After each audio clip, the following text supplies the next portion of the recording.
Stephanie is pointing at Caitlin. She's looking right at her, so she has to be talking about her. And if you look at her mouth, like she says defense, right?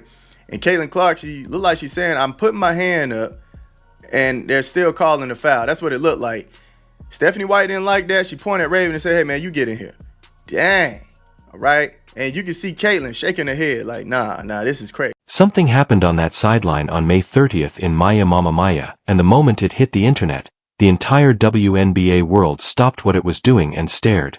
A camera caught Caitlin Clark and Stephanie White locked in a heated exchange during a timeout, the kind of moment most broadcast teams quietly cut away from and pretend they did not see. Only this time, nobody looked away. Problem is, Joe, this is not isolated. It's every night. She doesn't play defense. And she got so. Why are you trying to draw up a play offensively? Guard your man defensively. Shannon, you don't fell into the narrative, man. You don't fell into the narrative. Y'all, please go back and look at the breakdowns. Look at the breakdowns, man. If you're new, check out the breakdowns on the channel. I'm literally showing y'all exactly what's going on with Caitlin Clark when it comes to defense.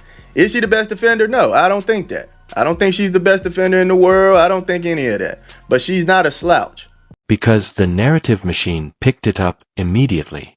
Every pundit, every blogger, every hot take artist who has spent the better part of 2 seasons looking for a reason to question Caitlin Clark's character or her relationship with her coaching staff suddenly had exactly what they thought they needed. A confrontation, a benching, a moment of visible frustration from the face of the entire league. And they ran with it.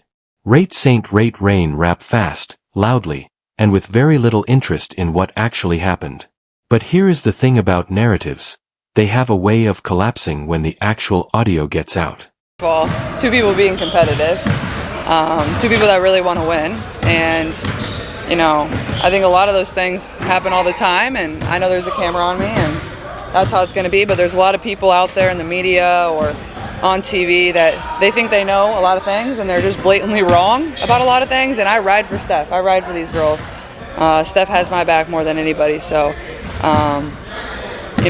nobody in that locker room, in our locker room, or Steph or our coaching staff thought twice about it. It's just another example of what everybody, all of you, want to blow up and make something that is just lost and not in reality. So let us start at the beginning, because context is everything here, and the people pushing the loudest version of the story have made a career out of skipping it entirely. The incident took place at the 8:26 mark of the second quarter during Indiana's 100-84 loss to the Portland Fire. The Fever were down by 18 points. Momentum had completely abandoned them. The crowd in Portland was loud, the defense was getting carved apart, and on the bench, emotions, completely understandably, were running high. The relationship between you two, by the way, Caitlin, I'm fully on Stephanie's side. Fully on Stephanie's side, Caitlin, just so you know. I'm always on Stephanie's side. Whatever you did, wrong. You should have been taken out at 3 minutes and 30 seconds into the game. You should have sat there and be quiet. I'm always on Stephanie's side. Why do you think we took Raven Johnson in the first round? Because I don't want you here. During the timeout, White and Clark were seen exchanging heated words, with Clark raising her arms in visible frustration. Then White gestured toward Raven Johnson. Clark was pulled from the bench. And from the outside looking in, with no audio, no context and no understanding of what was actually being said, it looked exactly like the kind of thing certain people in the media have been waiting 2 years to weaponize.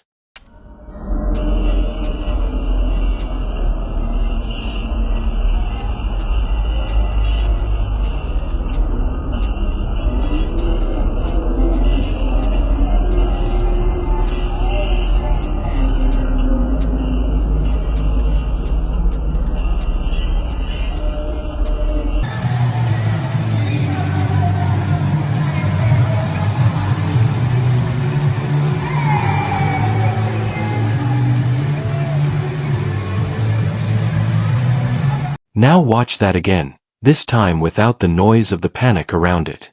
Clark is not backing down. Her hands are up, she is responding, she is clearly saying something back. White is not screaming. She is not pointing a finger in Clark's face. She is coaching, intensely, directly, the way coaches do when the game is slipping away and every second of a timeout matters. Then White gestures toward Raven Johnson. Not as punishment, not as a statement, not as a message to Clark that she has been replaced or that a rookie is now preferred over the face of the franchise. She is making a substitution decision during a game her team is losing badly. That is called coaching. It looks dramatic when you slow it down and add a suspenseful music bed. It looks completely ordinary when you understand what a basketball timeout actually looks like from the inside. It's frustration, and unfortunately, it's boiling over and it's being seen. It's one thing to have it behind closed doors, but when it spills over and when the coach has to basically say, hey, you know what, Caitlin, enough is enough. This is too disruptive. In and out, take a seat. What do you think? I agree, but Steph got line, mad. but you Yeah, knew Steph. you knew the line when it becomes disruptive, and then when you and that's when even Kelsey Mitchell kind of chimed in and said, like, you need to go stand over For here sure. and let us just regain the calm in our huddle. When it becomes that disruptive to the entire team, somebody has to step. And that right there is the problem. The WNBA media, a segment of it specifically, has developed what can only be described as a compulsive habit when it comes to Caitlin Clark. Every stumble becomes a collapse. Every loss becomes a crisis of identity. Every heated on-bench moment becomes proof of something dark brewing beneath the surface of the Indiana Fever's locker room. It has been happening all season. It was happening before the season even started. And each time the evidence contradicts the framing, teammates push back on the narrative or the locker room chemistry reveals itself to be fine, they simply move on to the next angle and start again. It is exhausting to watch, and frankly it has gone too far. I've been on Caitlin, been in Caitlin Clark's corner, but enough is enough now. I'm tired of her behavior.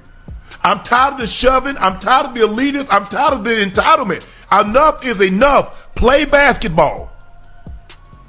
Yeah. She's not holding up her end, and I love Stephanie White for this. It was a very similar situation where LeBron was trying to draw up something when Ty Lue first got the job, and Ty Lue said, "I got this." Right. I don't know what clip Shannon Sharp is talking about. Fans have been asking this question out loud for a while now. Is any athlete in American professional sports more scrutinized than Caitlin Clark? And it is a genuinely fair question. Think about what this woman has done since arriving in the WNBA. She filled arenas that previously saw crowds half their size. She drove television ratings to records this league had never come close to. She did all of that while performing, adjusting, growing, and carrying the weight of every expectation anyone had placed on her shoulders. And still, there is a segment of the media ecosystem that approaches every development in her professional life as an opportunity to find the crack, the flaw, the moment that proves she is not quite what everyone thinks she is. The scrutiny is not balanced, it is not objective, and this sideline incident is the clearest example yet of that approach being pushed to an extreme that simply cannot be defended. Steph has my back more than anybody, so nobody in that locker room, in our locker room, or Steph or our coaching staff thought twice about it. It's just another example of what everybody, all of you, want to blow up and make something that is just lost and not in reality. Now, how would you describe your relationship with Steph? It's great. Like, there's nobody, like, when I got hurt at the Connecticut game last year, like, I bawled in Steph's arms. Like, that's somebody I will ride for the rest of my life. Like, those are the moments that people behind, people don't see that. People that just sit on their phones all day, they don't see those moments. They don't see the moments where we come into work. They don't see the moments that really absolutely suck, that people have your back, but they think they know everything. In reality, they don't have a clue. Now let us talk about what Caitlin Clark actually said when given the microphone. Because if you were expecting the narrative to survive contact with her response, you were going to be disappointed. Speaking at Monday's practice, Clark did not hedge. She did not give a carefully worded diplomatic non-answer designed to keep the peace while quietly leaving room for interpretation. She was direct, she was emphatic, and she did not leave a single thread for anyone to pull. Two competitive individuals who genuinely desire to win, she said, describing the exchange. She acknowledged the cameras. She acknowledged that the media was, in her words, completely mistaken about the true nature of the moment. That is not the language of a player who feels undermined. That is not the public statement of someone quietly seething about her relationship with her head coach. That is a star athlete standing in front of reporters and saying, plainly and without decoration, that the story being told about her and her coach is not true. I was challenging a player. It's coaching. It's what it is. I don't often think it becomes an issue if you're watching it in men's sports most of the time. And my relationship with Caitlin is great. Like, I love Caitlin. I ride with her. Like, we have a great relationship. And I think that the narrative of people trying to make it something that it's not is just, taking sensationalism to try to get some clicks and all the other stuff. She wants to be coached. I want her to help me be a better coach. We're both competitive. We're both stubborn. We're more alike than different. Hopefully we continue to bring the best out of each other. Stephanie White's response carried the same energy. She did not apologize for the intensity of the moment. She did not pretend it did not happen or that emotions were not running high. She addressed it exactly the way a coach should, with honesty and without flinching. In that moment, I was pushing a player to excel, she said. That is part of coaching. She then made an observation that deserves far more attention than it received. They are absorbed as evidence of competitive fire, as proof that everyone in the building cares enough to fight for something. The exact same moment, involving a woman, involving Caitlin Clark specifically, becomes a weeks-long conversation about team chemistry, attitude problems, and whether the relationship between player and coach is beyond repair. That double standard isn't subtle. It is completely visible to anyone paying even the most basic level of attention. We heard from their interviews today that the Indiana Fever, and it's funny where a lot of people are like, you know what, yeah, everything's okay, and the teams, look at the underlying stats, the team are actually doing great net rating wise. Even before the games, you can hear Sophie and Kelsey being like, yeah, we're not good right now. We're not good right now. Even like before those points, they were like, yeah, we're not good. So they were 4-2 up to that point, and still it was you know what, yeah, we're not actually that good. Because we all know if you have eyes, you can look at the games and say they're... Here is where the broader season context becomes important, because the media did not generate this story in a vacuum. The Fever have been struggling early in 2026. Why naughty? The Portland loss was a rough one. There have been reports of a players' meeting called after a difficult start to the season, the kind of internal accountability session that happens on every competitive team at some point and means nothing by itself but sounds alarming when reported without context. When you layer that over the sideline footage of Clark and White appearing to argue and then add in the existing narrative about Clark's role on the offense and the off-ball debate that has been running for 2 years, suddenly there is a very convenient story being assembled. Team is struggling. Star player is visibly frustrated. Coach and star clash on the bench. It writes itself. The problem is that the pieces being assembled tell a story the participants themselves are actively refusing to confirm because it is not accurate. Hey, two things can happen. This can end horribly. This can end with a championship. I still stand by the yank thing with Caitlin when she was going to the free throw line. I still say that's nothing. That's absolutely nothing, right? It looked like Stephanie White is talking about defense here. Okay? It looked like she's talking about defense. And Caitlin, she throws her hand up, and I agree that she was literally playing good defense at times. She has her hand up, but she gets the foul called on her. It happened a lot. Now here is the part of this story that changes everything. And the part the loudest voices in the media have been conspicuously quiet about since it emerged. The leaked audio. Because when you can actually hear what was being said in that huddle, when you move past the body language reading and the slow motion replays and the lip reading speculation, what you find is not a blow up. What you find is a coach pushing her player. Hard. In the way that coaches have pushed players since the sport was invented, White was challenging Clark on the defense specifically about how she was responding to defensive assignments in real time. It is the kind of exchange that happens in every professional locker room and on every sideline in every sport. The only difference here is that a camera happened to be pointed at it, and the people watching that camera happened to have an existing narrative they needed to fit it into. The audio does not confirm a fractured relationship.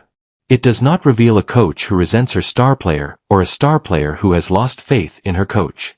It reveals two competitive people who both want to win, who are both emotionally invested in the result, and who are honest enough with each other to say exactly what they think in the middle of a game that is slipping away, that is not a red flag, that is a functioning professional relationship.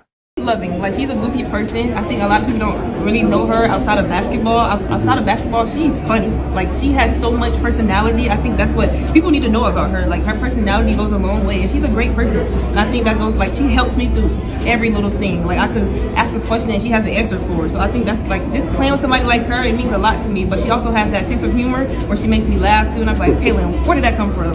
So it's like little things like that. But I'm also funny too, so I think that's where we kind of match together and we vibe with each other like that. So. And it says something important about where we are in the conversation around Caitlin Clark that this even needs to be explained. The clip circulated everywhere. Sue Bird weighed in.